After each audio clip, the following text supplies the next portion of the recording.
Yo, what's up, YouTube? So the MLB season is over, and it's not actually over, but I'm going to do my recap video now because the Dodgers are up 3-0 on the Yankees in the World Series. The Yankees look horrible, so if the Yankees end up coming back and winning the World Series, I'll feel like an idiot. But regardless, congrats to LA, congrats to Dodgers fans. I'm calling it quits on baseball, and I'm going to do my recap video of how I made over $75,000 betting on the MLB in 2024. All of the betting strategies I use are sharp, data-driven, and profitable. I don't just bet on random things with my gut, with my emotions. That doesn't work, right? Like, that is not how you make money sports betting. I spent literally months and months researching sharp, proven, data-driven strategies on how to make money sports betting before I started to up my unit size and really start to take my sports betting seriously. And that's kind of what we're going to discuss in this video. So a couple things before we dive into it is the first thing I wanted to mention is if you enjoy this type of content, please like the video, subscribe to the channel, drop any questions or other video ideas you have below as well. But the second thing I wanted to mention is I give out my plays for free on one of two platforms, either Twitch, live stream makes it really easy to tail my bets in real time before the odds move, and Twitter, right? I think these two places, Twitch and Twitter, are the best places to give out my bets because if I do a full-length YouTube video, by the time I edit it, sometimes the odds have changed, there's injuries, all that sort of stuff. So I really think Twitch and Twitter are the best two places to give out my sports betting picks. But anyways, without further ado, I don't want to waste anyone's time. Let's get into the main strategies that I used to make money betting on baseball this season. So the first strategy is called correlation. So essentially, correlation is possible on DFS sites. So the main DFS sites I use, there's four main ones I use, are Dabble, Underdog Fantasy Betr Picks, and PrizePicks. And the reason correlation is super exploitable is these books have fixed payouts. So for example, on PrizePicks, any 4-pick power play, any 4 picks you select, doesn't matter if it's baseball, WNBA, NBA, whatever, any 4 picks, overs, unders, doesn't matter. You get a 10x payout. So correlation for football is kind of obvious, right? Like I give out a lot of correlated football plays, wide receiver under, quarterback under. If the quarterback goes under, wide receiver is more likely to go under, or you could stack overs together. So in baseball, there's also a lot of correlation opportunities. So on Betr, I had a lot of success during the MLB season with MLB correlation. So you can see one slip right here. I had Dylan Cease over in strikeouts, and then I paired a bunch of players on the opposing team, the Washington Nationals, to go under in singles, under in hits plus runs plus RBIs. So the logic is pretty simple. Betr is going to give us the same payout if we take Cease over and Nationals players overs. But if Dylan Cease has a great game, gets over 7 strikeouts, Nationals players are going to be more likely to go under, more likely to have less at-bats. So all of these plays basically in this slip were positively correlated. So football correlation is more popular on fantasy sites like PrizePicks and Betr. It's more obvious, wide receiver under, quarterback unders, but correlation is also super profitable and was super profitable in 2024 in the MLB. So the second strategy that I love to use is called arbitrage betting. So arbitrage betting, it sounds a little too good to be true because it's so insane. It's a way to make risk-free money sports betting. You are day trading discrepancies between sports books to guarantee a risk-free profit. And you'll see tons of people on social media talking about arbitrage betting and how powerful it is.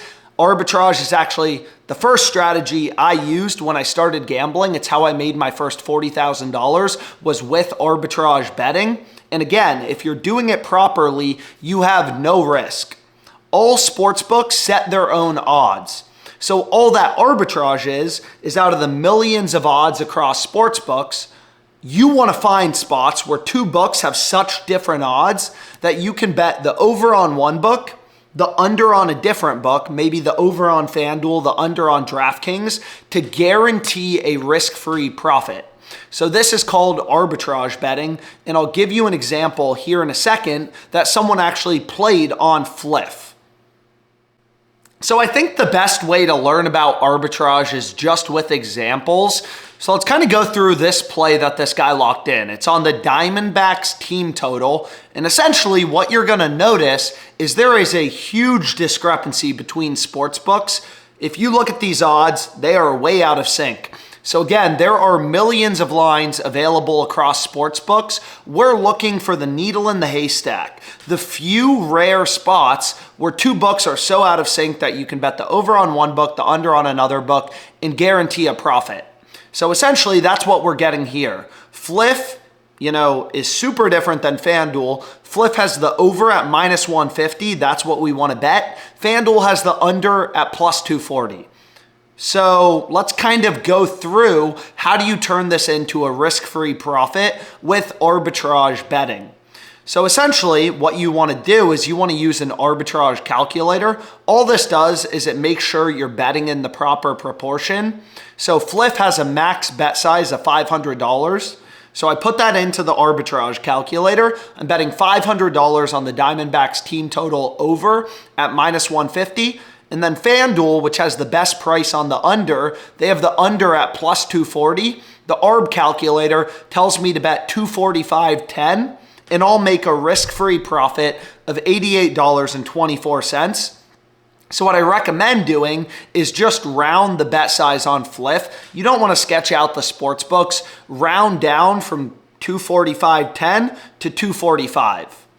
So let's say, when you're arbitrage betting, one bet is always going to win. One bet's always going to lose. You're going to win one bet on one book. You're going to lose your hedge bet on the other sports book, but you're always going to end up ahead. That's the power of arbitrage betting.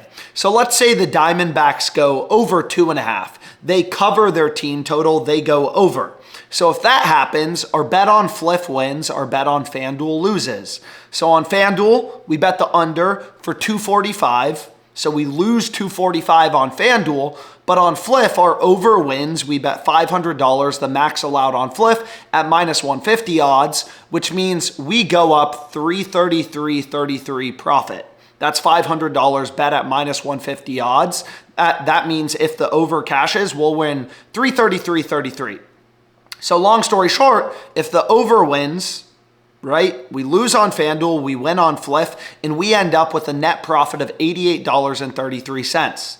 Now, on the other hand, let's say the Diamondbacks have 2-1 or 0. They, go under.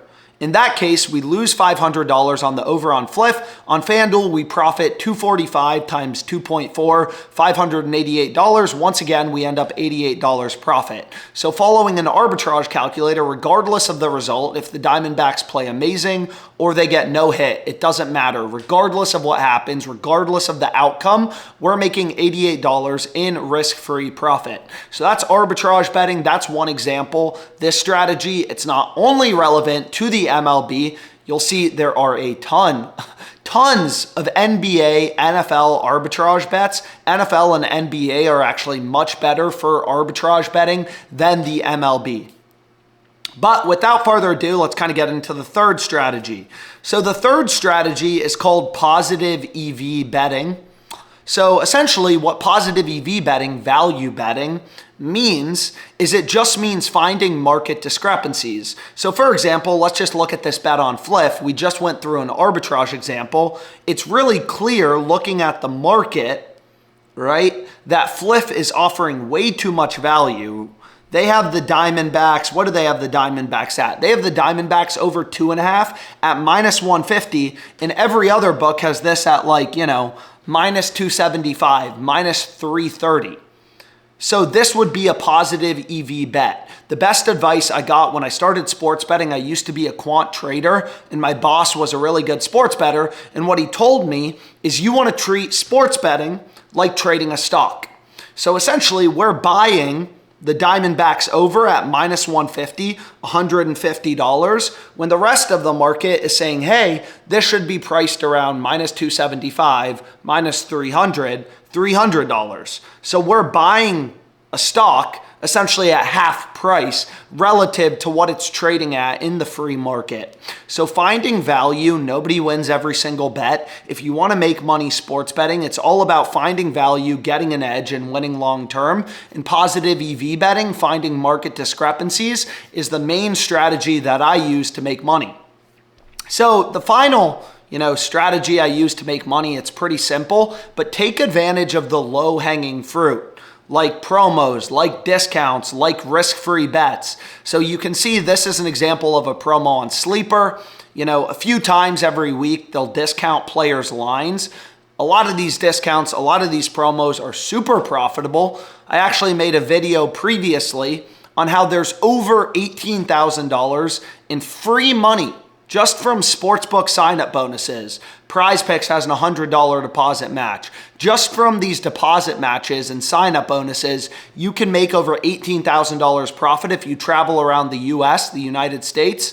And regardless, these promos, they may not seem like a big deal, but they add up quickly. All these $100 deposit matches, stuff like that, all these MLB discounts, the easiest money you're gonna make is when a sportsbook is discounting a player's line. So taking advantage of the low-hanging fruit like promos, discounts is a great way to make money sports betting.